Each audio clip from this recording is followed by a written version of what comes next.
بابا چرا مرده؟ نمرده، رفته پیش خدا پسرم. اونجا چیکار میکنه؟ داره حال میکنه دیگه. خب حالش چیه؟ چیکار میکنه؟ داره کارتون نگاه میکنه. مثلا کارتون زورو، داره قربونت برم. تام و جری.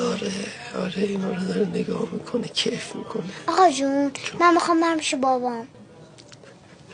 اگه من برم لب حوض بیفتم تو آب خفشم میرم پیش بابام. آره عزیزم.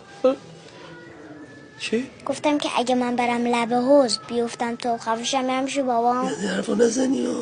اینجوری نیست، همینجور راحتی بری پیش بابا حال کن. نه باید بزرگ شی، باید زحمت بکشی، کار کنی، بعد بمیری اون وقت میری پیش خدا. فهمیدی؟ آره الکی اینجوری نیست. حالا پاشو برو یه لیوان چای بزرگ برای من بیار ببینم. کجا میری؟ من چای بیارم دیگه. کنار حوض نمیری یا؟ باشه.